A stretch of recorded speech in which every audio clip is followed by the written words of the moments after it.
Olá, olá, seja bem-vindo a mais um episódio aqui no Marco Podcast. É um programa aqui da Igreja Adventista do Sétimo Dia, do bairro do Marco, em Belém do Pará. Eu sou o pastor Everton e estamos em uma série muito interessante intitulada A Chave da Virada, que é o título desse livro lançado esse ano. Foi distribuído em 8 países, são mais de 18 milhões de livros foram impressos. Então, não sei se você já entregou ou recebeu um livro desse.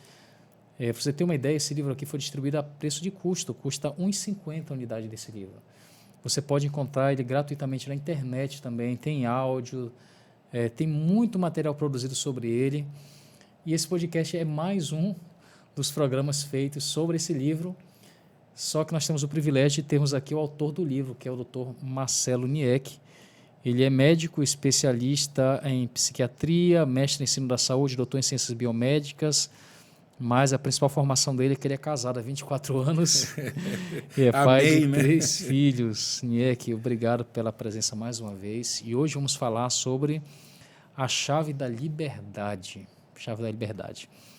Um tema muito interessante que hoje vamos falar sobre um mal que está em todo lugar, que são os vícios.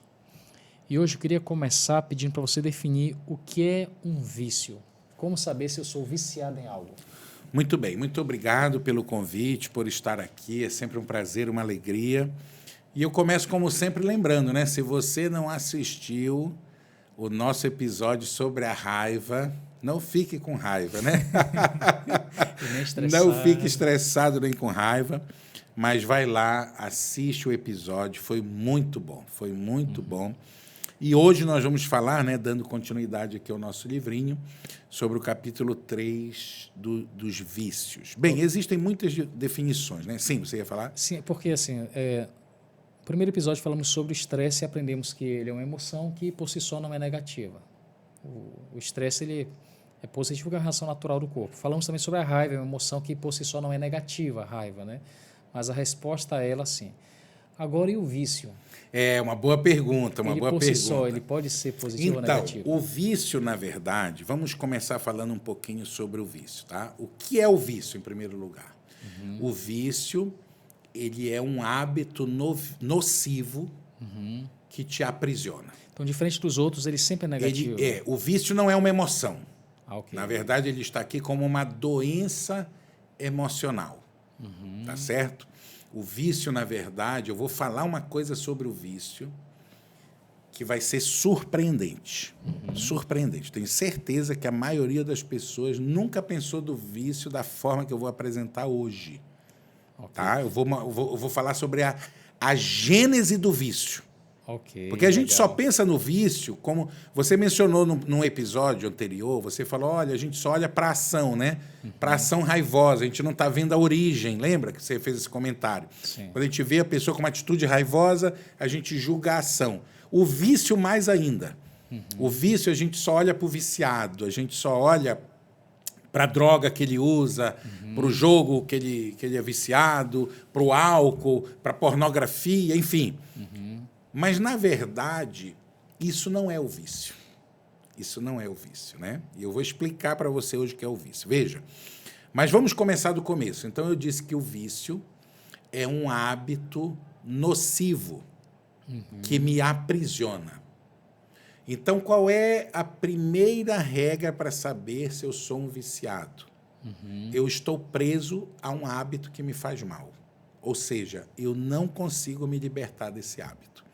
Isso é diferente do fato de eu ter alguma atitude, de eu ter algum hábito mesmo que me faz mal, mas que eu não estou preso. Por exemplo, vou dar um exemplo bem simples. Beber líquido com as refeições. Digamos que você goste de beber refrigerante, suco, ou mesmo água, junto com as refeições. Isso é um mau hábito. Isso é um mau hábito, é um hábito nocivo.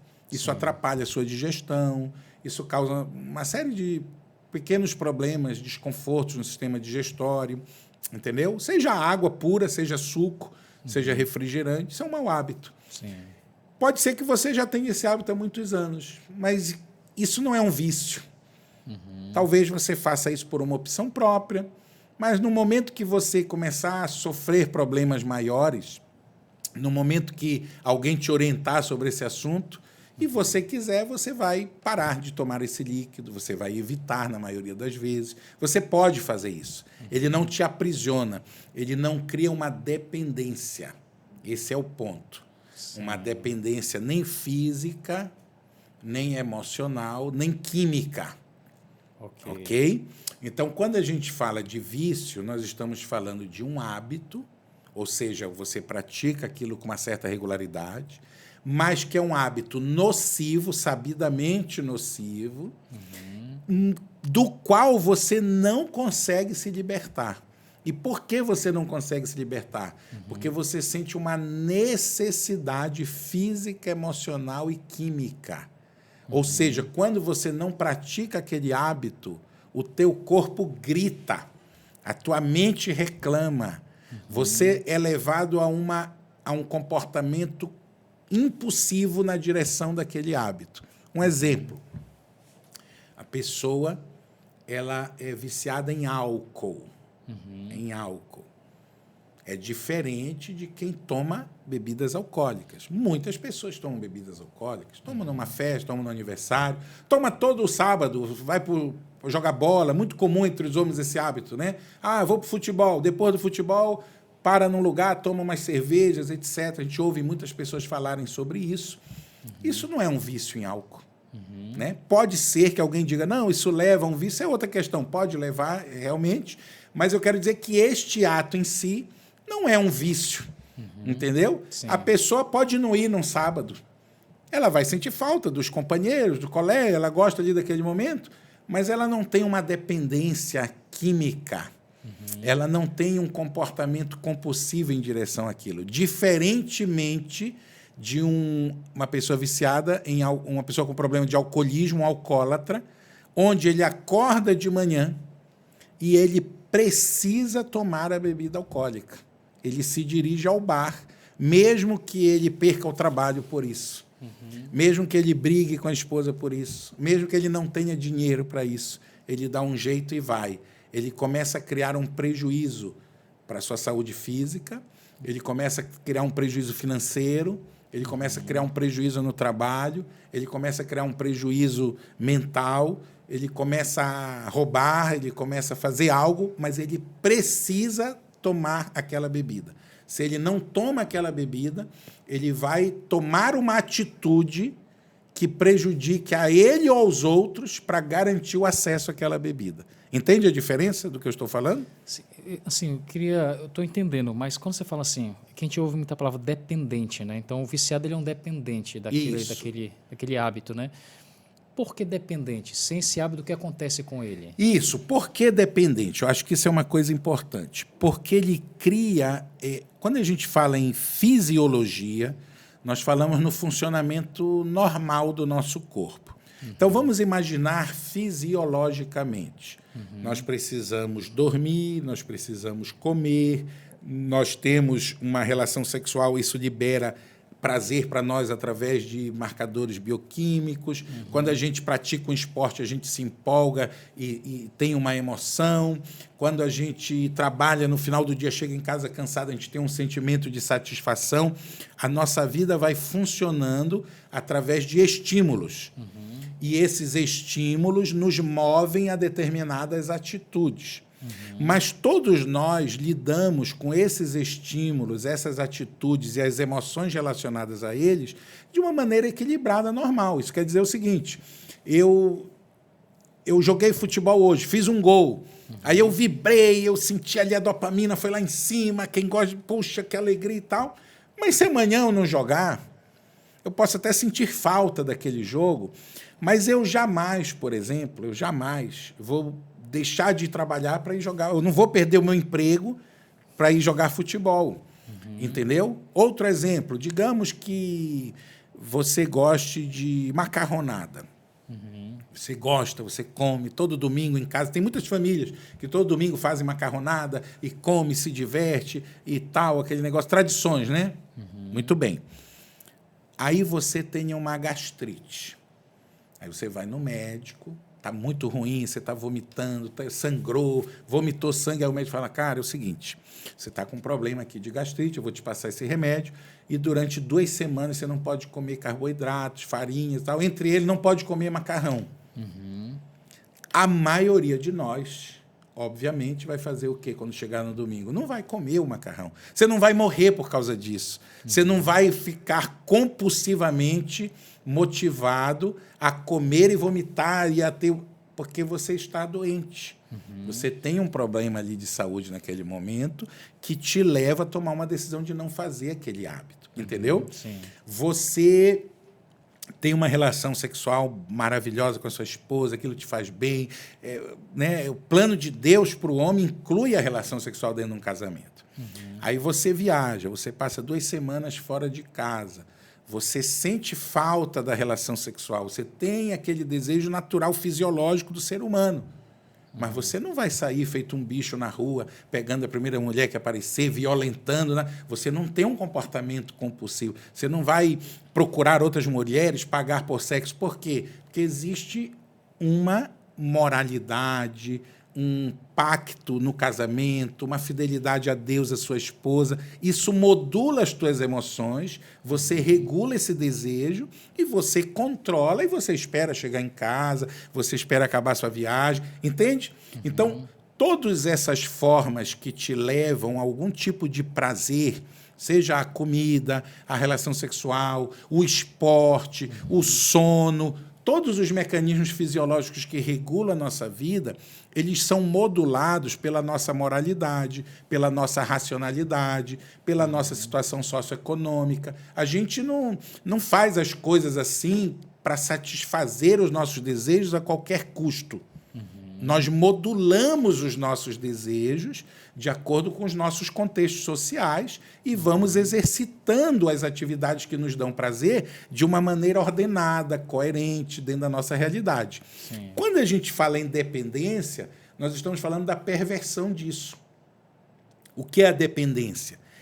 Eu preciso daquele prazer para alimentar a minha existência. Eu criei uma necessidade fisiológica que não existia. Se eu não fumar, eu piro. Se eu não fumar, eu vou ter dor de cabeça, eu não vou conseguir dormir, eu não vou relaxar, eu vou tremer as mãos, eu preciso fumar. Entendeu agora? O viciado, por exemplo, em pornografia, é um viciado em dopamina. Ele precisa ver as cenas de sexo, ele precisa se alimentar daquelas imagens, daqueles vídeos. Se ele não buscar aquilo, ele começa a ter o que a gente chama de abstinência, que é justamente a reação do corpo à dependência, quando não é alimentada. Então, o que um viciado em pornografia faz? Ele acessa no celular dele, na casa dele, no trabalho dele, entendeu? Mesmo correndo o risco de perder o emprego, mesmo correndo o risco de ser pego, mesmo correndo o risco de perder seu casamento. Ele começa a cavar um buraco para buscar aquela solução. Vamos pensar num viciado em crack, num viciado em cocaína. É diferente da macarronada, é diferente da pessoa que gosta de refrigerante. Por quê? Porque ele está disposto a roubar alguma coisa da casa dele. Se ele não tiver dinheiro para comprar droga, ele rouba a TV, rouba o sapato, ele agride a própria mãe.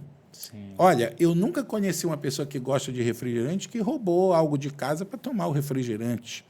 Por mais que ele goste muito, entendeu? Porque existe um limite, um bom senso, um freio comportamental que modula até onde isso gosto, eu gosto de fazer uma coisa, mas até onde eu posso ir para fazer aquilo. Sim. Já no vício, essa barreira ela é quebrada.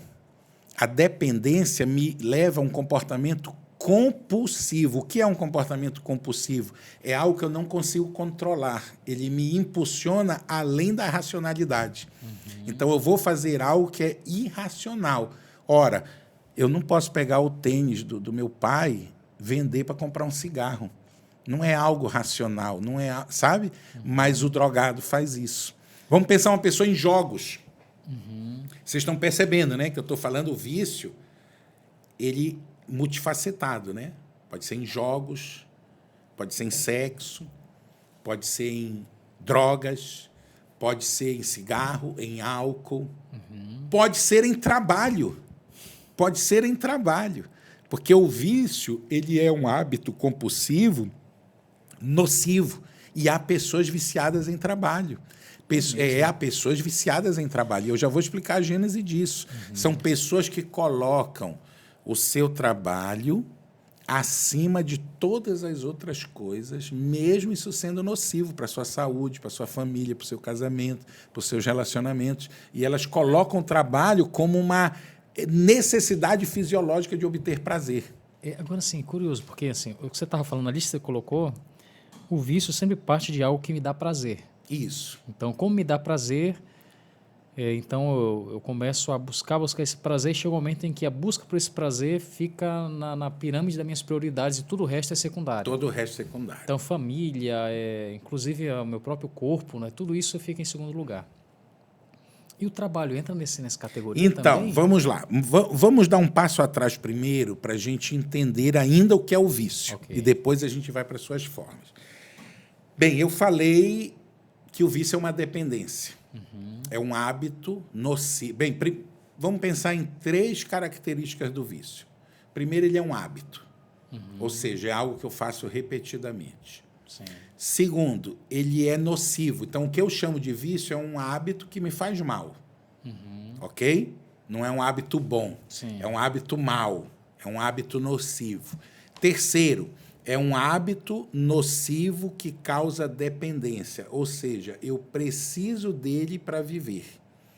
Eu preciso dele acima de outras coisas. Certo? Eu crio uma necessidade fisiológica. Se eu não tiver aquilo ali, eu acabo, de certa forma, sentindo abstinência. Então, eu me entrego ao vício.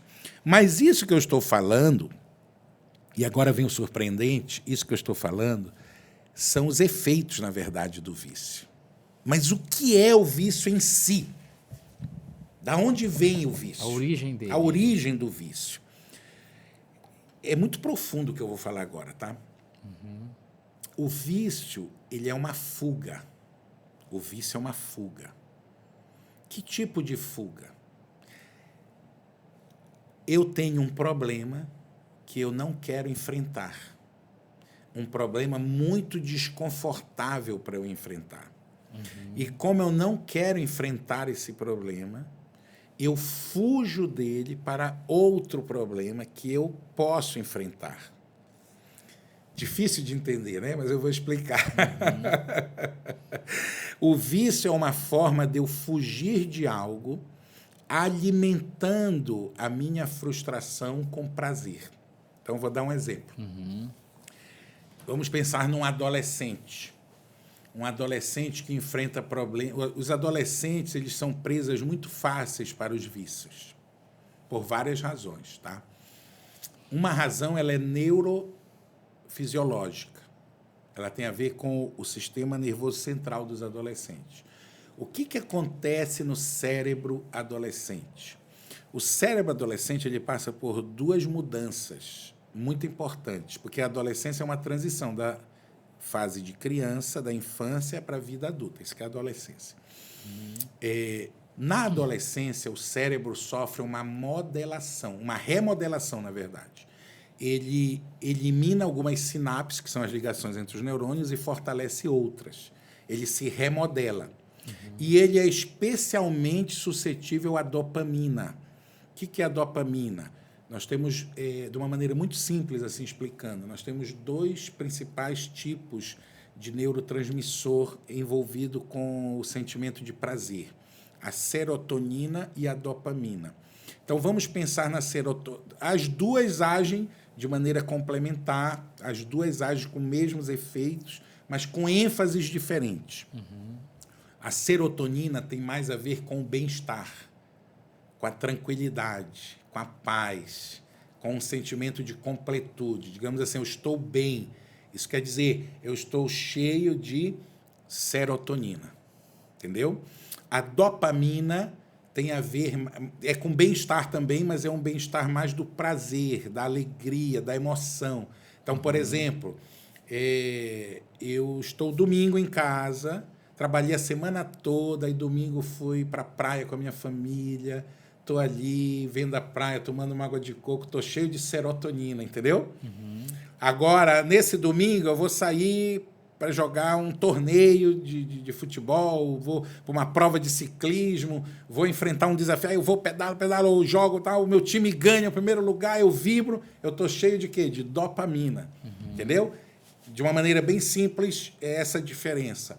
Serotonina mais para o bem-estar, dopamina mais para a emoção, para o prazer, para a aventura. Mas os dois se complementam. No cérebro adolescente, ele é mais suscetível à dopamina. O cérebro adolescente, naturalmente, fisiologicamente, ele vai se tornando com receptores mais ávidos por dopamina e ele tem um processo de remodelação. Ele vai eliminando algumas sinapses e fortalecendo outras, pelas experiências vividas e pelo reforço do dopaminérgico, pelo reforço da dopamina. Então, o que acontece no adolescente?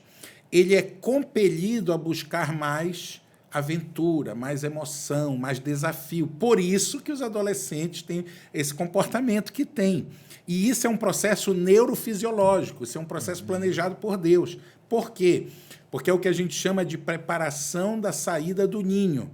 O que é isso? É uma forma que a natureza faz com que os animais, com que os seres vivos, né, vamos pensar principalmente na maioria dos seres vivos, dos animais, que eles, na adolescência, inclusive nós, seres humanos, sejam compelidos a sair de casa, a conhecer o mundo, a enfrentar os desafios da vida. É aquela cena do passarinho que a mãe vai lá, empurra, aí enche de dopamina, empurra ele do ninho, ou ele voa ou ele cai. Entendeu?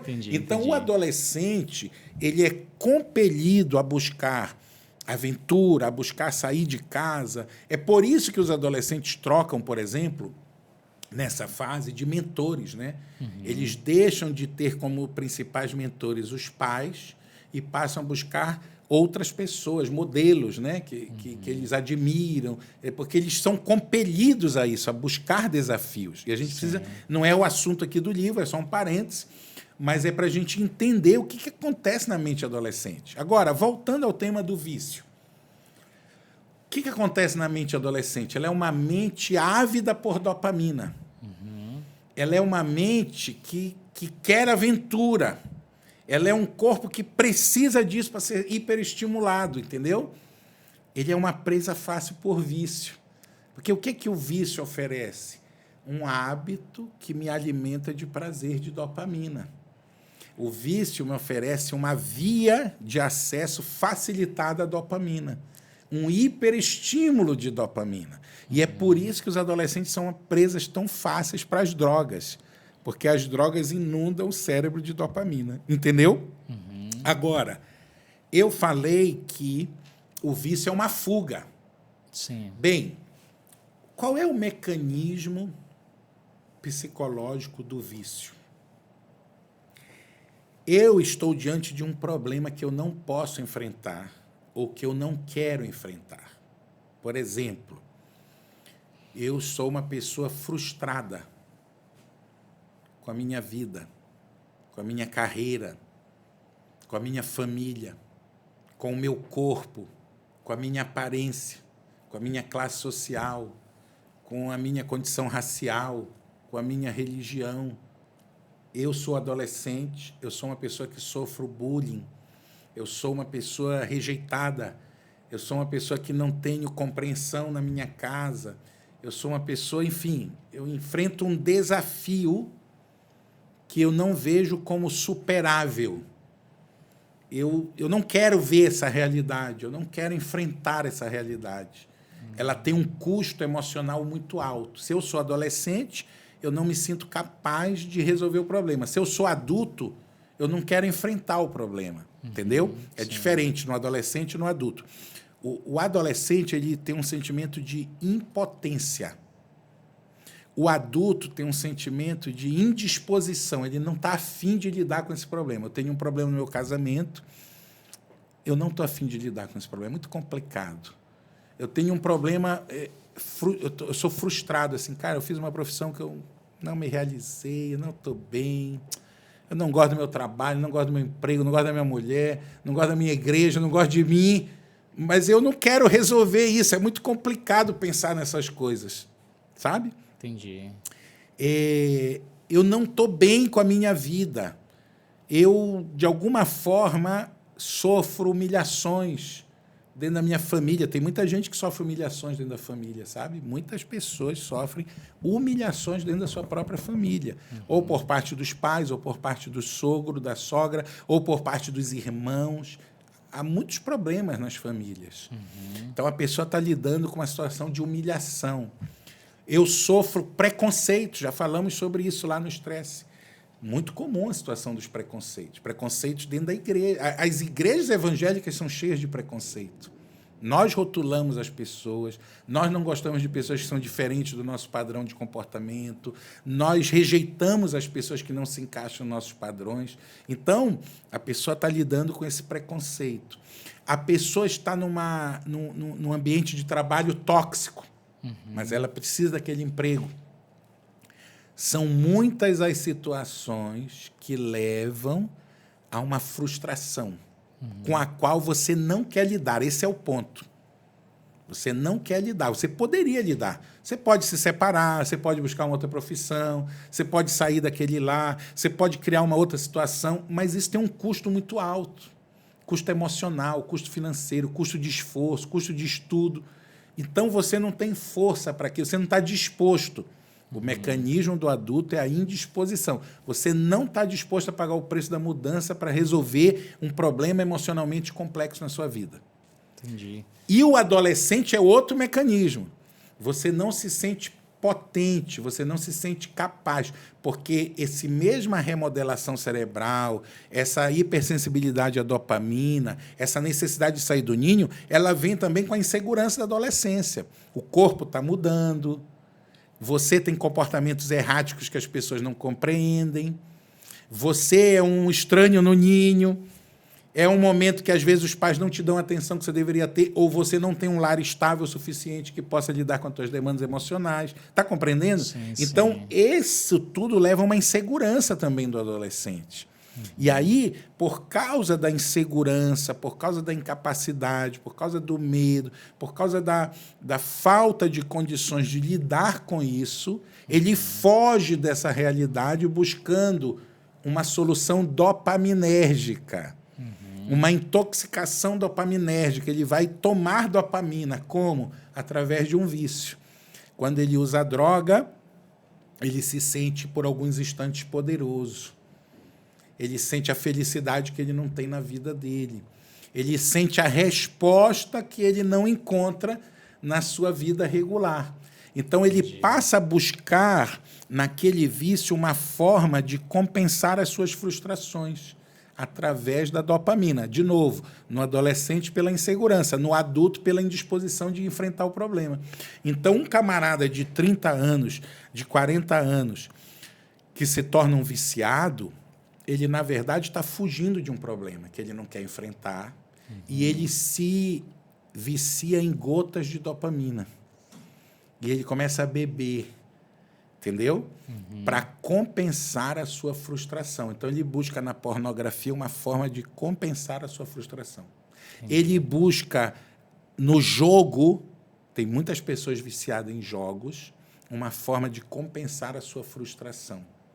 Ele busca no consumismo, que é outra forma de vício gravíssima, gravíssima, o consumismo, né? Pessoas que têm vício dopaminérgico de compras. Eu já inclusive, tratei uma pessoa assim, com vício dopaminérgico de compras, entendeu? Sente prazer em comprar. É compra compulsiva. Ela compra mais do que ela pode pagar, ela vai, parcela no cartão, abre outro cartão, pega emprestado, compras compulsivas, como um mecanismo de compensação para a sua frustração. Ele busca na cocaína, ele busca no álcool, uma forma de fuga. Então, todos esses mecanismos no adulto são compensações dessa frustração. E no adolescente, obviamente, é uma forma de se autoafirmar, é uma forma de se tornar poderoso, de se tornar aceito, é uma forma de fugir momentaneamente daquela frustração dele, entendeu? E aí, neste ciclo de alimentação dopaminérgica, de inundar o cérebro com dopamina, você vai criando um mecanismo muito perigoso chamado tolerância. O que é a tolerância? A tolerância é um fenômeno orgânico no qual todos nós sofremos isso, que você vai sofrendo menos efeitos com a mesma dose. Você precisa de doses maiores. Então, você tomava ali 1 miligrama de um remédio e ele fazia um efeito. Mas se você começa a usar aquilo com muita frequência, 1 miligrama já não faz mais o mesmo efeito, porque o teu corpo passa a tolerar aquilo. Ele se adapta, aí você precisa de 2, depois de 4, depois de 5, depois de 6. Então, isso acontece com o vício.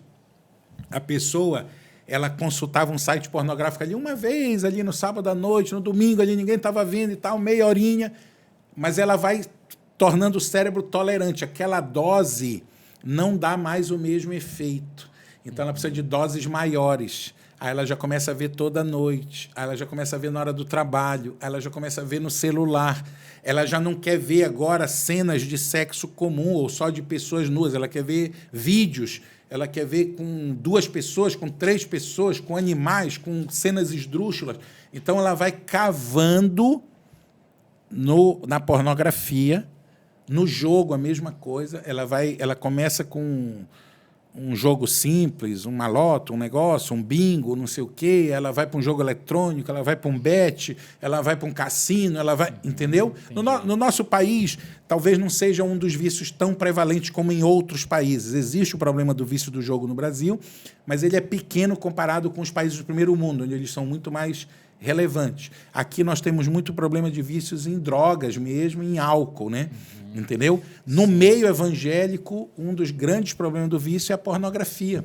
Sim. Por quê? Porque o evangélico não bebe, não fuma, não joga, então ele acaba fugindo para a pornografia, que é algo que ele consegue fazer ali secretamente. E aí tem os vícios, como eu falei, das compras, do consumismo e do trabalho, finalmente. Então, veja, quando o trabalho se torna um vício, quando você cria uma dependência da realização profissional para alimentar a tua necessidade de dopamina e a tua frustração em outras áreas da tua vida. Quando você começa a entrar num ciclo destrutivo. O trabalho não é mais um meio de sustento e de realização pessoal. Você cria uma dependência com aquilo ali e tem pessoas, e eu conheci várias pessoas assim na minha vida, que elas vivem única e exclusivamente para o trabalho. O trabalho passa a ser um fim em si mesmo. Não é mais um objetivo ou uma ferramenta para alcançar outras coisas, mas elas fogem, aqui que está a palavra, né? Elas fogem da sua vida para dentro do trabalho. Então, porque o vício é uma fuga. Sim. Uniek, muito interessante. Então, todo viciado é um fugitivo. Todo viciado é um fugitivo. E assim, e é bom a gente pensar nisso, porque tem um amigo meu, ele é psicólogo, doutor Tiago Furtado. Uma vez conversando com ele, ele falou assim, todo excesso é evidência de uma falta. Todo excesso é evidência de uma falta. Perfeito. Então, quando a gente pensa num viciado, em qualquer uma das categorias, a gente tende a olhar só de fato o comportamento viciante que ele tem. Mas esse olhar de empatia que a gente está aprendendo a ter é você olhar para um viciado e pensar de que ele está fugindo? De que ele está fugindo? O que ele não está conseguindo resolver na vida dele? O que falta para ele ter esse excesso aí? E mais do que um culpado, ele é um doente. E o vício, ele tem uma coisa interessante, sabe? O vício, ele é muito assim estigmatizante. Tem vícios que a gente tem pena e tem vícios que a gente tem repulsa, entendeu? Então, às vezes, você olha um alcoólatra e as pessoas querem ajudar, entendeu? Mas um viciado em drogas, às vezes, a gente vê como um criminoso, né? A gente associa, entendeu?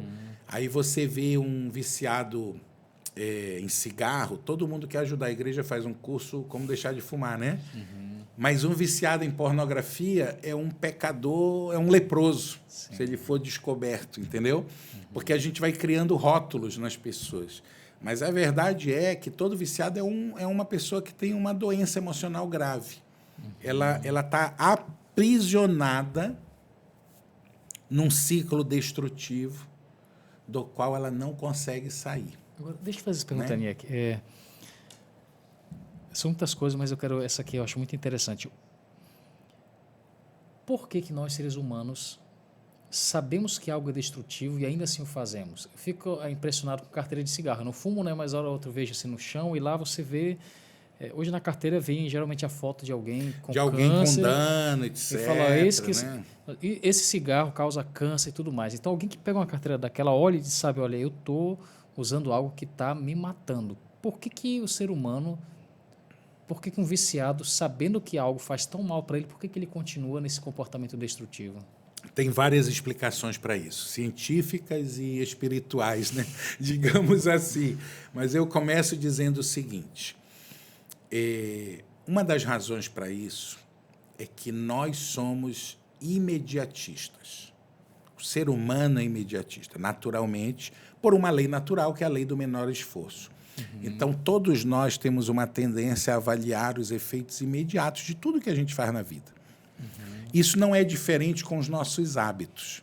Por que é difícil adotar bons hábitos e é fácil adotar maus hábitos? Por causa do imediatismo, da consequência natural. Então, nós prezamos pelos efeitos biológicos imediatos. Então, o que acontece? Os bons hábitos, normalmente, eles levam tempo para trazer benefícios na nossa vida. Por sua vez, os maus hábitos trazem benefícios imediatos e malefícios de longo prazo. Quando eu falo benefício, estou falando do prazer, obviamente. Então, quando uma pessoa, por exemplo, vê um cigarro, o que acontece, né? Deixa eu tentar dar uma explicação mais ampla sobre isso. Eu não abordo isso nesse livro, isso é assunto do meu outro livro, 21 Dias para Mudar. Eu explico bem essa relação lá, porque eu falo muito sobre hábitos, etc. Então, o que acontece? Existem 2 tipos de indutores do comportamento. Olha, isso que eu vou falar é muito importante agora. Muito importante. Tem muitas aplicações na nossa vida. Existem 2 tipos de indutores do comportamento. Quando eu falo indutores, são elementos da nossa vida que nos induzem a tomar uma atitude. Então, existem os indutores positivos e os indutores negativos. O que é um indutor do comportamento positivo? É um indutor que me estimula a fazer algo porque eu quero o efeito daquilo, certo? Um indutor positivo é uma forma de pensar que fala assim, poxa, por exemplo,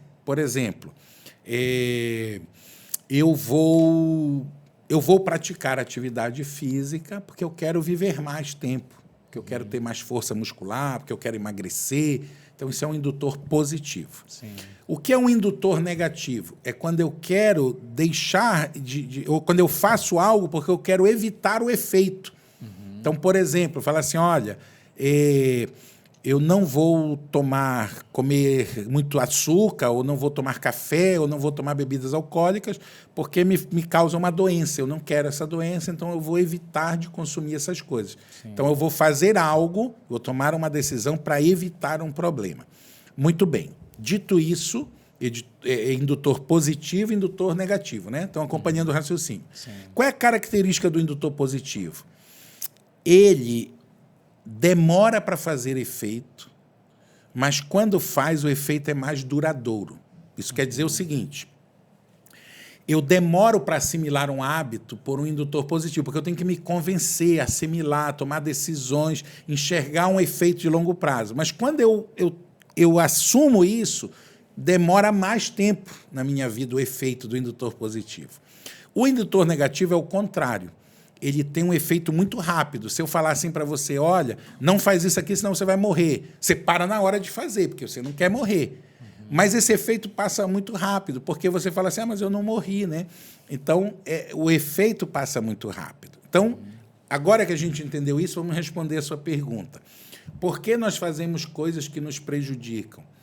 Porque nós somos naturalmente, historicamente educados com indutores negativos.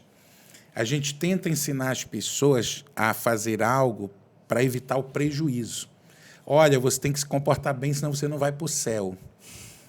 Sabe? Se você não for um bom cristão, você não vai herdar a vida eterna. E isso é uma maneira de eu dizer assim para você, se você não fizer algo aqui, você vai perder. É um indutor negativo.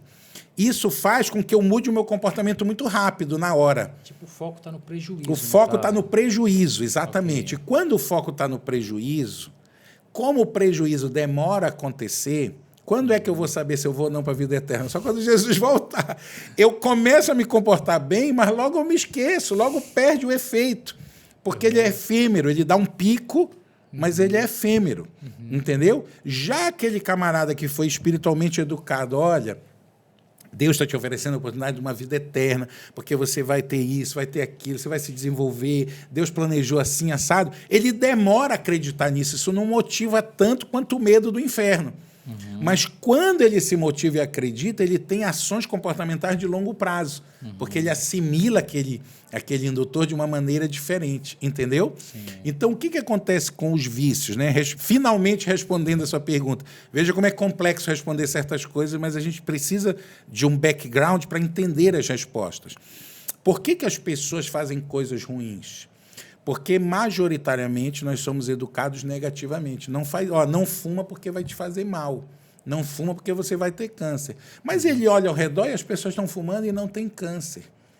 Tipo, eu fumei hoje e não amanheci com câncer. E não câncer. amanheci com câncer. Na verdade, ele nunca nem vê uma pessoa com câncer, porque é muito raro. Você já viu alguma pessoa com câncer de pulmão, de cigarro? Entendeu? Não é uma coisa que a gente vê no dia a dia, porque essas pessoas estão lá no hospital.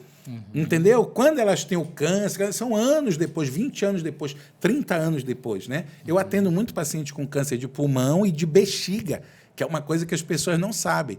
Câncer de bexiga por causa de cigarro. Mas ninguém sabe disso. Ou quem sabe esqueceu. Você sabia disso? Não. Não, tá. Você é uma pessoa esclarecida, você é uma pessoa que lê bastante. Né? Estamos falando aqui, mas você não sabia. Imagina a maioria das pessoas, ela não tem ideia. Entendeu? Então, o camarada que fumou 30 anos, ele para lá no hospital comigo, quando ele tem 60 anos, 70, com câncer de bexiga por causa do cigarro. Mas as pessoas não veem isso, não sabem isso. Entendeu? Sim. Então, o que acontece? O medo de ter um prejuízo, ele é um indutor de comportamento muito frágil. Por quê? Porque eu tenho o benefício do cigarro agora, que é o prazer de fumar. Eu tenho a dependência do cigarro, que me leva a um comportamento compulsivo para fumar. E a força que me induz a parar de fumar é muito pequena, porque ela é um indutor negativo. Ela me assusta um pouco, mas é um efeito que passa muito rápido. Entendeu? E que sempre está no futuro, né? Tipo assim, eu tenho um prazer hoje e um malefício no futuro. No futuro que pode acontecer. E aí vem uma outra sensação, que é própria do ser humano, né? Que é uma grande característica nossa. Existe um mito emocional muito grande, que é a crença de que nunca vai acontecer comigo. Exatamente. Todos nós temos isso, né? Nunca vai acontecer comigo, até que um dia acontece. Sim. Entendeu? Então a gente pensa assim, o câncer nunca vai acontecer comigo. Não é que a gente pensa, a gente tem esse sentimento de autopreservação, né? Excetuando as pessoas hipocondríacas, que são o oposto, que elas acham que sempre vai acontecer tudo com elas, mas a maioria das pessoas pensa assim, nunca vai acontecer comigo. Então, o que acontece? Fazendo um resumo aí para o nosso telespectador. A pessoa tem uma necessidade de fugir de algo. Ela está frustrada, ela está insegura como adolescente, ou ela está indisposta a mudar como adulto. Ela não quer fazer as mudanças na vida dela. Aí ela tem uma oferta. Essa oferta te dá prazer. Imediato. E o que é a frustração? O que é a frustração? É a falta do prazer. A frustração é a falta da alegria, do prazer. Você esperava algo, frustrou-se, ou seja, não alcançou aquilo. Você não obteve o prazer, você não obteve a satisfação. Entendeu? Então, eu estou te oferecendo algo agora que te dá satisfação. No momento que você tem acesso à satisfação, você tem prazer, você se sente realizado, mesmo que por alguns instantes. Uma compensação. Uma compensação, né? Vamos imaginar o seguinte, olha como é, presta atenção. Você é uma pessoa que tem um emprego que ganha pouco. e você não consegue atender às tuas necessidades ou desejos da sua família. Isso te frustra. Isso te frustra bastante. Você gostaria de chegar em casa e oferecer algo ali para os seus filhos, para sua esposa, para você, mas você se sente frustrado. Então, a tua dopamina cai, a tua serotonina cai. Isso faz você se sentir mal, a tua autoestima cai. Isso se reflete em áreas da tua vida. Isso se reflete em conflitos dentro de casa, né? E aí você começa a olhar para essa realidade e você não vê uma perspectiva de mudança. É muito difícil enfrentar essa situação. Ou admitir essa realidade. Então, você fala assim, eu vou beber hoje à noite. Então, chega sexta-feira, quem recebe ali a diária da semana, o trabalhador, ele pega aquele salário e ele sabe que se ele for a um bar e beber, vai acontecer várias coisas, imediatamente.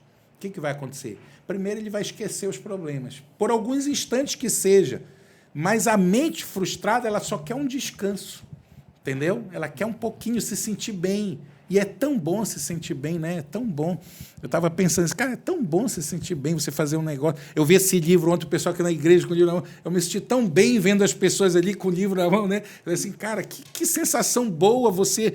Então, as pessoas querem isso, mesmo que por alguns instantes, entendeu? E quando ele bebe, acontecem várias coisas. Primeiro, ele esquece, ele relaxa. Segundo, ele se sente poderoso. Ele se sente poderoso, porque o álcool, ele empodera, entendeu? Ele amortece a tua consciência, ele entorpece o teu entendimento e ele te empodera. Terceiro, ele libera os teus comportamentos reprimidos. Então, se você é uma pessoa tímida, ele libera essa repressão e você fica falante, você fica animado, você fica cheio de ideias, de projetos, né? Eu já conversei com muitas pessoas, algumas pessoas da minha família já tiveram um bar quando eu era criança, e eu frequentei esse ambiente, assim, ficava por ali, via as pessoas bebendo e falando. Eu sempre fui muito observador, e eu lembro muito bem disso, das pessoas contando histórias e falando, né? Ou o contrário.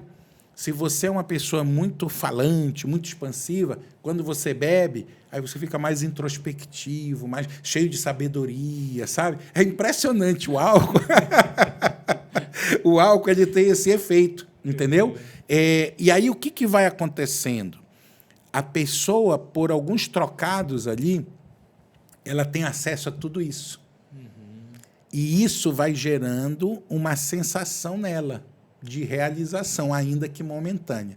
Obviamente que tem um problema dos efeitos do álcool no organismo, os efeitos neurotóxicos do álcool, no sistema digestório, no fígado, nos rins, no sangue, o custo, porque ela já não ganha muito, ainda vai gastar com a bebida, bebe mais, gasta mais, aí falta dinheiro em casa, aí quando ela chega em casa tem um conflito familiar, como ela bebeu, ela está violenta, ela está agressiva, aí bate na esposa, bate nos filhos, aquele drama familiar. Aumenta. Aí ele volta à realidade agora, porque o efeito do álcool passou.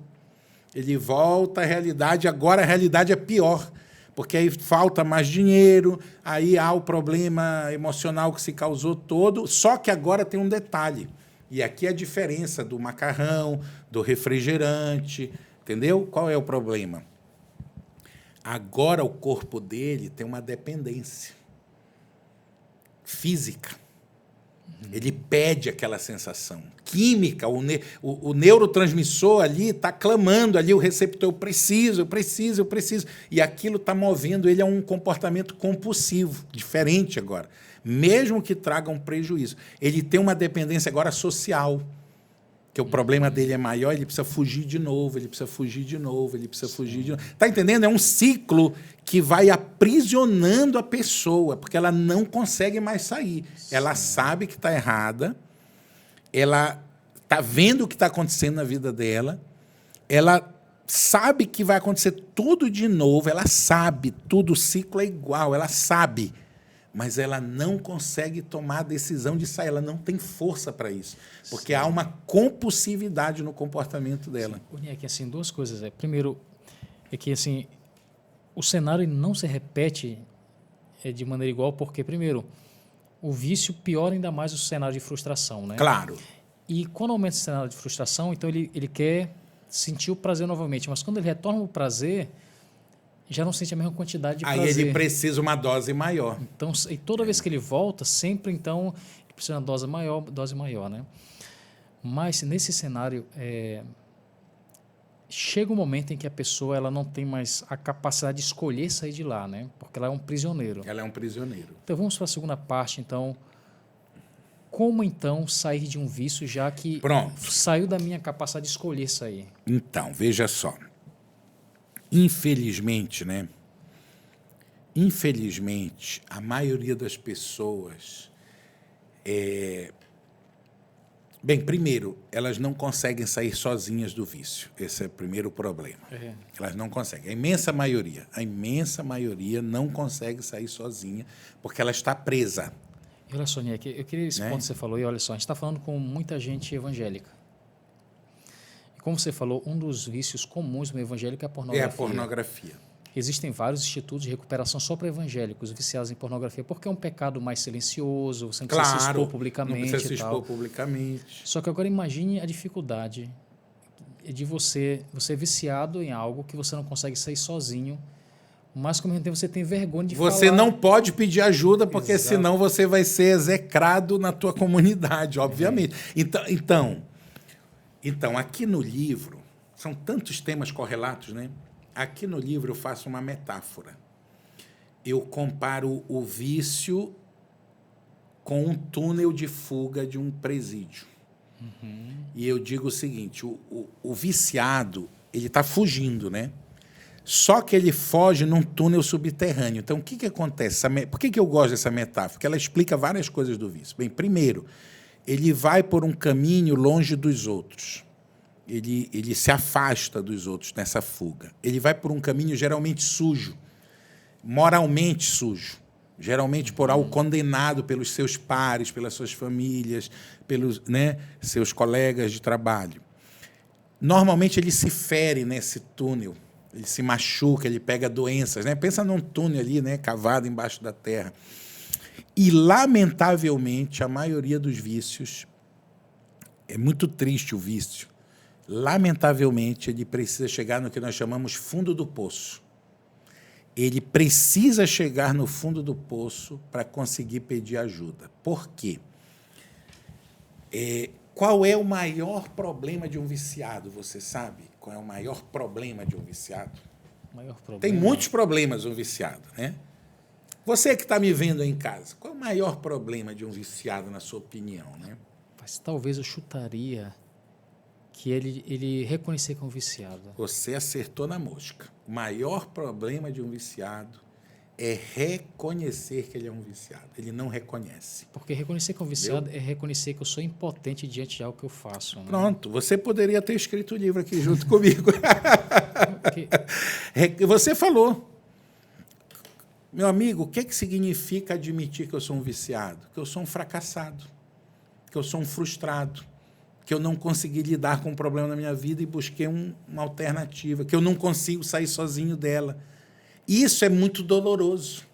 Você entendeu? Ninguém quer falar isso. Essa é que é a verdade. Então, você é um pastor, um ancião da igreja, um membro dessa igreja, você está viciado em pornografia, você não pode falar isso para ninguém, porque se você falar, você vai dizer, cara, você não tem fé, a tua vida é uma farsa, você é uma pessoa frustrada. Então, o medo disso daí é tão grande, o medo intrínseco de admitir isso, que a pessoa não admite. Ela nem quer pensar nisso. Então, eu já conversei com muitos viciados na minha vida, de todas as formas que você imaginar de vício.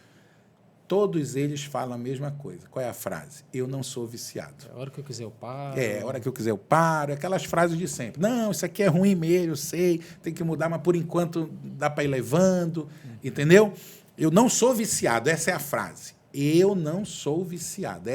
Quando você ouvir alguém falar eu não sou viciado, geralmente é a marca de um viciado. Entendeu? Eu tenho vários amigos psicólogos, eles falam o seguinte, quando alguém vai no consultório psicológico pedir ajuda, ali 50% já está ajudado ali. Porque ele já tomou a decisão que ele precisa sair daquilo. Entendeu como é? Agora, voltando ao ponto. Pode ser que alguém que está nos ouvindo está ou que vai ler o livro, ou que está nos ouvindo agora, está pensando assim, caramba, eu sou um viciado. Você está percebendo isso. Realmente tudo aí que vocês estão falando bate com a minha vida. Eu sou um viciado.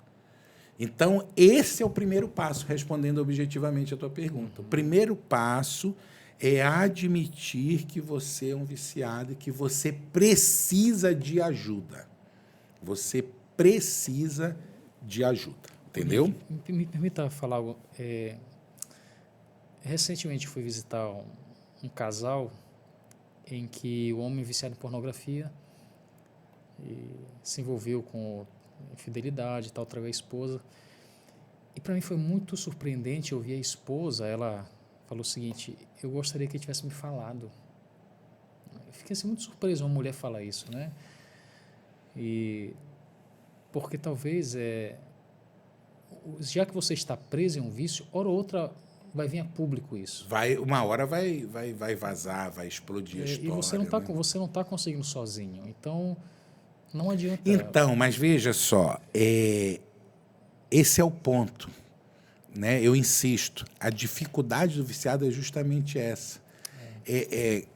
Confessar um crime, confessar um vício, confessar um fracasso, é algo que está além da disposição da maioria das pessoas. Entendeu? Bem, às vezes a gente não quer se confessar nem a Deus, que dirá a outro ser humano. Entendeu? Por muitas razões diferentes. Né? Então, a luta do viciado é essa. Né? Agora, existe uma outra luta do viciado. Alguns viciados, eles admitem que são viciados, que é o primeiro passo, mas eles não estão dispostos a dar os passos seguintes. Porque admitir é o primeiro passo, que é difícil. Mas eu já conheci várias pessoas que admitiram que tem um problema, ou para sua esposa, ou para um amigo, ou para um pastor, ou para um médico, ou para um psicólogo. Né? Talvez o psicólogo seja, na minha opinião, o profissional mais adequado para esse primeiro manejo do vício. A meu ver, e eu falo isso no livro, os psicólogos eles têm um papel assim fundamental na gestão das doenças emocionais, especialmente no vício. Porque eles fazem essa triagem, essa recepção, esse acolhimento, eles dão oportunidade para a pessoa falar num ambiente seguro, sim, sigiloso. Sim. Esse ponto é legal, Niek. Eu lembro a primeira vez que eu fui num psicólogo, eu conversei com ela e tal, e no meio do diálogo eu perguntei para ela, como você define a sua profissão de psicóloga? Naquele diálogo e tal, e ela me deu uma definição que eu nunca esqueci. Ela falou assim, eu sou alguém que vai te ouvir sem te julgar. Exatamente. Quando ela falou aquilo, eu fiquei pensando, por quantas pessoas eu conheço que eu poderia falar meus problemas sem ser julgado? Sem ser julgado, especialmente, por exemplo, no seu caso, que é pastor, que há um rótulo muito estigmatizante, né? E fico pensando sempre as outras dinâmicas familiares. Talvez um homem, uma esposa tem um vício e gostaria até de falar para a esposa. Mas não pode. E pensa, como isso eu vejo muito, um adolescente que tem um vício. Como a mãe ia receber isso? Como é que ela ia ouvir? Será que ela ia ter um ouvido acolhedor? Dizer, filho, você está com um problema, vem aqui, você precisa de ajuda? Sim. Ou será que ela ia olhar com aquele olhar de juiz, de condenação? Então, às vezes, também, para o viciado é difícil, porque ele não tem alguém próximo a ele que ele possa se abrir. Exatamente. Na verdade, na imensa maioria das vezes, ele não tem. Porque ele vai ser recebido assim, com uma atitude acusatória. Por que fez isso? Por que causou isso? É um problema e tal. Não, vamos te ajudar, mas vamos te ajudar assim, jogando na cara. Na maioria das vezes. Sim. Poucas famílias têm uma estrutura emocional acolhedora o suficiente para lidar com o vício. Claro que existem, e há muitos pais que lutam muito para ajudar seus filhos, especialmente filhos com problemas de drogas, a gente vê bastante isso, mas é difícil para a pessoa buscar esse auxílio, né? Talvez para o filho buscar o auxílio do pai, da mãe, seja menos difícil, porque já há uma relação natural aí de acolhimento, de erros, né?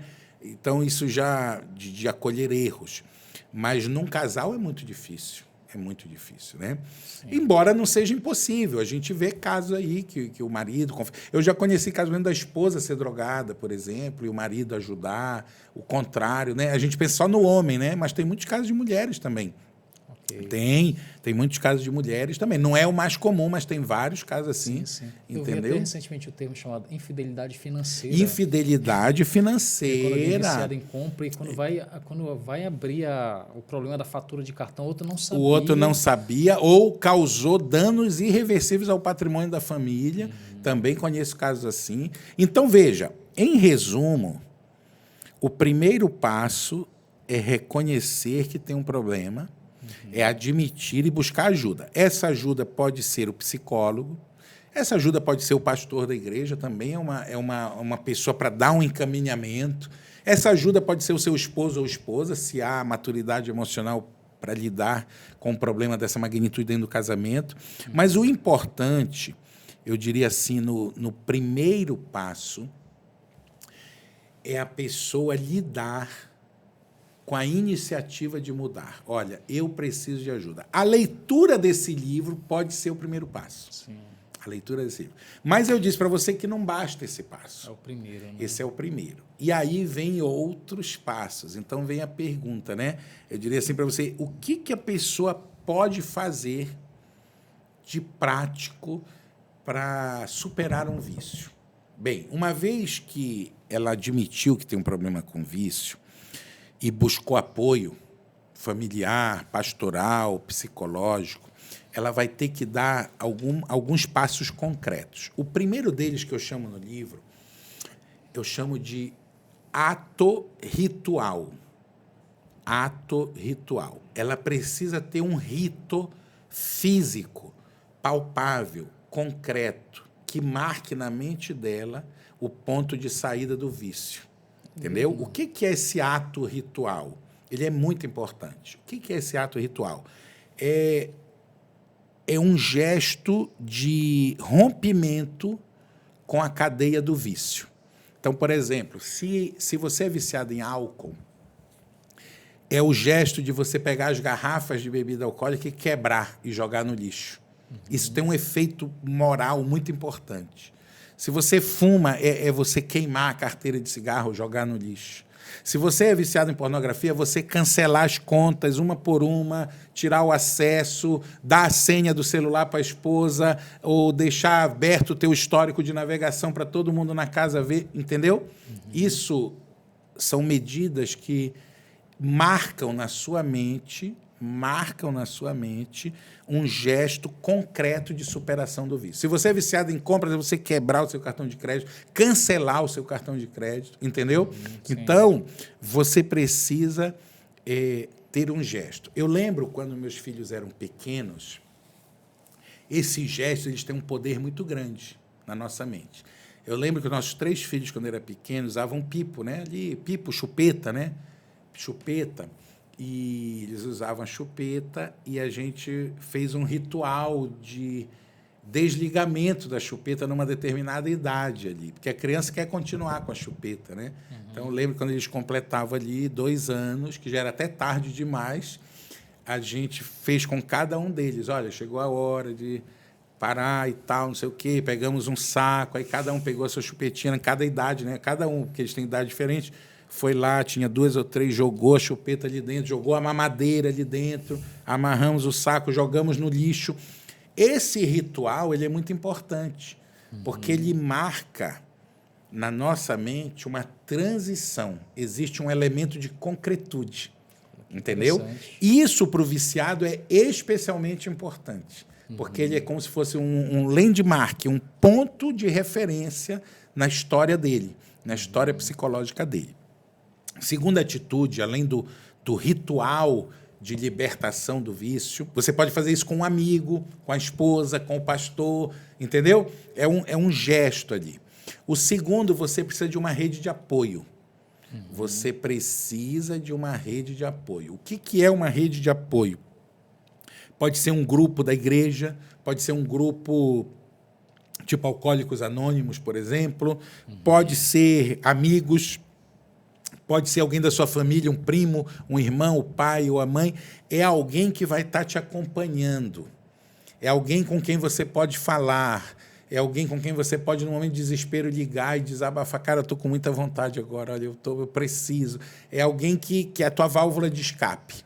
Então, o grupo de apoio vai te ajudar a lidar com aqueles momentos de crise. Ok? Unique, falando isso, poderia afirmar que não se vence um vício na solidão. Não se vence um vício na solidão. E eu vejo assim, quantas pessoas elas vão ter muita dificuldade, porque nesse mundo hoje, onde a gente é cada vez mais solitário, mais isolado, né? Então, é um ambiente propício para as pessoas ficarem presas em vícios, né? Com certeza. Não, você falou muito bem. A sociedade atual é uma sociedade viciante por vários mecanismos, né? Pelo mecanismo da ansiedade, que é um gatilho para vícios, pelo consumismo, que é outro gatilho para vícios, pela frustração que a gente vive coletiva, pela comparação, pelas redes sociais, pela superficialidade da vida e pela solidão. Sim. Então, tudo se soma, né? Sim. Eu assisti um tempo atrás um episódio do TED Talks, que é umas palestras muito interessantes, e um rapaz aí falava sobre soldados americanos que voltaram da guerra do Vietnã, e o governo ficou muito preocupado, porque eram milhares de soldados que eles usavam drogas lá, né? Haxixe e tal. Tanto que, inclusive, a heroína era usada porque era o soro dos super soldados. Eles tomavam heroína, não sentiam fome, não sentiam medo, não sentiam nada. Então, lá na guerra fazia muito sentido usar essa droga, mas e quando eles voltassem? Então, eles imaginaram milhares de soldados retornando para as casas viciados em heroína. Só que aí o governo, então, acompanhou esses soldados quando chegaram em casa. E foi surpreendente que cerca de 99% deles abandonaram as drogas. E eles ficaram interessados em saber por que levou esse pessoal a abandonar as drogas de maneira tão rápida, sem clínica de reabilitação e nada. Então, eles perceberam que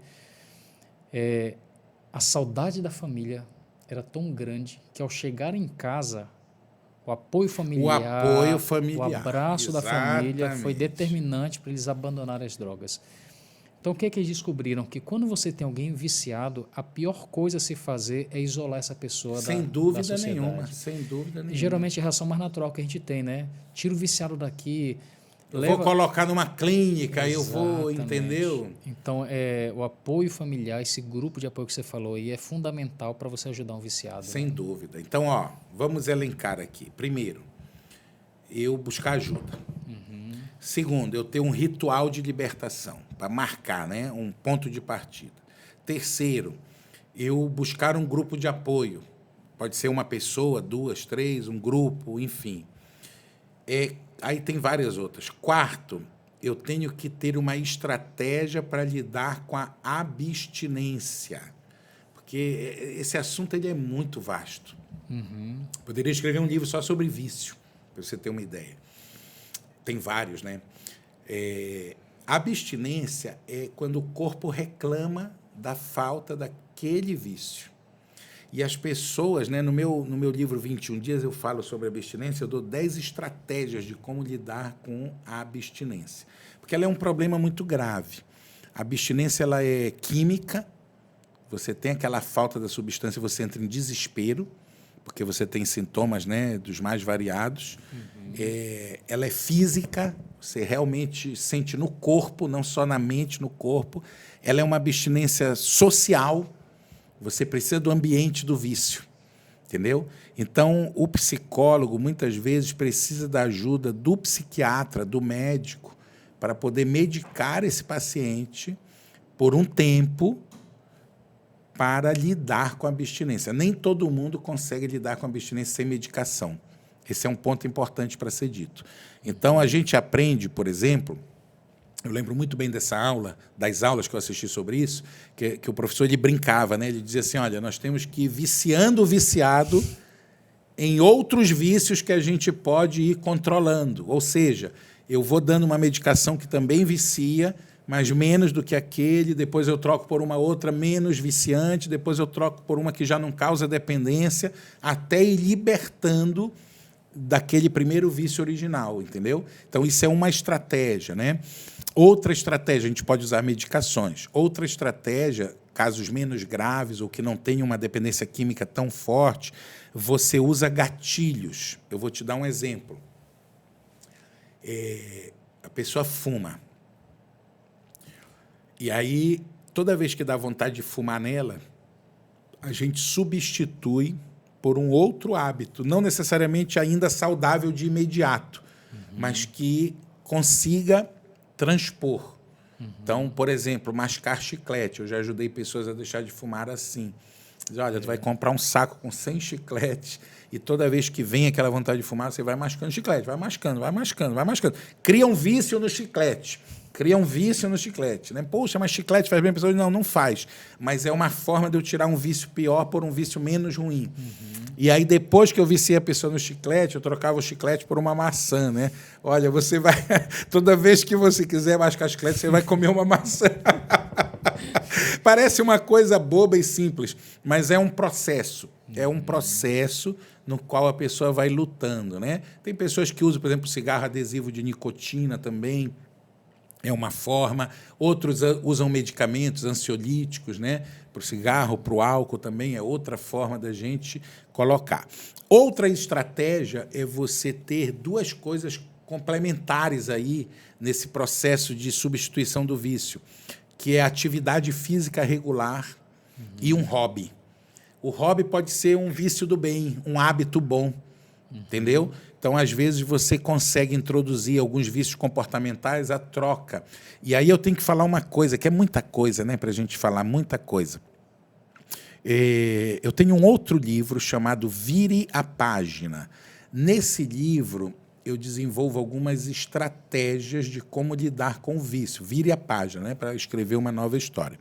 E lá eu falo para você o seguinte: o cérebro ele tem muita dificuldade de retirar um hábito, qualquer hábito, bom ou ruim. É como se o cérebro se agarrasse ao hábito. O cérebro se agarra ao hábito. Mas ele não tem dificuldade de trocar um hábito por outro. Isso é algo curioso. Então, quando você quer mudar um hábito na sua vida, uma das estratégias não é você deixar de fazer algo, é você começar a fazer outra coisa regularmente para ir enfraquecendo aquele hábito anterior e, aos poucos, ir substituindo. É uma estratégia muito efetiva em mudança de estilo de vida. Muito efetiva mesmo. Especialmente nos casos de vício. Então, um hobby ele pode ser uma forma de obter serotonina e menos dopamina para tentar equilibrar essa necessidade. Ele não vai substituir de uma vez. Então, você usa um hobby e uma atividade física dopaminérgica. Entendeu? E aí você eleva os níveis de serotonina e dopamina. Você vê que isso é um processo, não é do dia para a noite. Sim, né? sim. Então, exige, de fato, uma equipe aí atuando com essa pessoa. Deixa eu fazer uma pergunta, que eu tenho essa dúvida. Eu já ouvi algumas pessoas falarem que não existe ex-viciado. Bem, outro dia eu falei isso para uma pessoa, ela até me criticou. Né? Ela falou, você não acredita no poder de Deus? Eu falo, claro que eu acredito. Mas eu estou falando para você o seguinte, nós só seremos espiritualmente transformados quando Jesus voltar. Até lá, nós temos as tendências pecaminosas arraigadas na nossa existência. Então, o que acontece? Eu concordo com essa frase. Não existe um ex-viciado. Por quê? Porque uma vez que o vício se instala, a tendência, a predisposição... Primeiro, o viciado ele já tem uma predisposição, uma sede maior por dopamina. Isso já é, digamos assim, um fato. Há uma predisposição genética ao vício. Não é uma determinação, mas há uma predisposição. Assim como há o câncer, assim como há a obesidade, assim como... Entendeu? Isso não é uma justificativa, mas é uma predisposição, que eu posso determiná-la ou não pelo meu estilo de vida. Segundo, uma vez que eu abri o caminho ao vício, eu criei uma sequência neuronal, vamos chamar assim. Eu criei um caminho neuronal, eu criei uma forma de sinapse que dispara aquilo ali. E o que eu faço no tratamento do vício é enfraquecer aquilo ali, a ponto de ficar até quase que inócuo na minha vida, mas está ali adormecido. Isso vale para o vício Isso vale, por exemplo, a obesidade. A gente sempre brinca, olha, não existe ex-obeso, existe um obeso que emagreceu, mas ele precisa ser vigilante o resto da vida. Ele precisa ser vigilante o resto da vida. Não existe um ex-viciado, existe um viciado que venceu o vício, mas o caminho, a tendência está ali. Então, ele tem que estar vigilante o resto da vida. Eu concordo muito com essa frase. E aí entra uma outra atitude de vencer o vício. Qual é? Que tem muito a ver com essa pergunta. Bem, só para relembrar, porque tanto vocês têm que ver o livro, está tudo aqui, né? Está tudo aqui no livro. Mas veja, eu falei sobre o ritual, falei sobre a rede de apoio, falei sobre lidar com a abstinência, falei sobre hobby e atividade física como uma forma de equilibrar os neurotransmissores, né? Existe uma estratégia chamada de desintoxicação do corpo. Você vai, por um período, tentar, e se puder estender melhor ainda, realmente uma desintoxicação física, mental. Se você puder, aí sim, para uma clínica, ou para um retiro, ou para um sítio, ou se não puder, em casa mesmo, alimentação ultra saudável, água, frutas, vegetais, atividade física e sono. Se você puder tirar 10 dias de férias, 15 dias de férias e dar uma desintoxicada no organismo, isso vai te ajudar muito nessa questão, seja qual for o vício. Mas o sétimo elemento que eu queria falar é o dos gatilhos. Você tem que se afastar dos ambientes gatilhos. Você tem que se afastar dos ambientes tóxicos. Então, veja, o que é um gatilho para o cigarro? É o café. Café é o grande gatilho para o cigarro, né? O café, o cheiro do café, falar em café, olhar alguém tomar café, a pessoa se desespera para fumar, né? Entendeu? O café é um grande gatilho para o cigarro. A maioria das pessoas que fumam tem esse gatilho. Não todas, mas é muito comum a relação café e cigarro, né? O que é um vício para as drogas, né? É o ambiente. É o ambiente. Então, para alguns é um ambiente de festa, para alguns é um ambiente ali da comunidade onde vive, para alguns é um ambiente da violência. Então, você tem que se afastar, tem que mudar, tem que sair dali, entendeu? O que é o ambiente para pornografia? O que é o gatilho para pornografia? É justamente o camarada estar ali à noite, sozinho, num acesso, um site. Então, às vezes, ele está num site que nem é pornográfico, mas vem uma chamadinha, ou ele está numa rede social que não é pornográfica, mas vem uma... Então, você tem que sair da rede social, você tem que pegar o site... Você é viciado em pornografia, faz o seguinte, pega o teu histórico de navegação e coloca na tua TV. Coloca o Google e deixa a tua conta... Que se você assistir aqui, vai aparecer lá na TV da tua casa, entendeu? Coloca todo mundo acessar a mesma conta. É uma forma de você se proteger. Sim. Porque você tem que fugir desse gatilho. Você tem que fugir desse gatilho, né?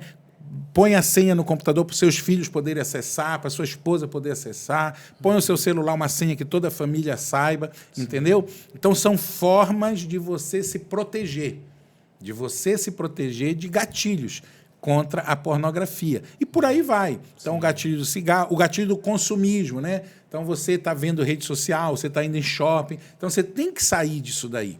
Você não vai mais sozinho, você não vai levando o cartão, entendeu? Você leva só o dinheiro que você quer gastar. Eu quero fazer um lanche no shopping, mas eu sou viciado em compras. Então, eu vou levar aqui R$50, R$60, R$100, não vou levar meu cartão, não vou comprar nada, entendeu? Vou tirar muito o Pix do celular.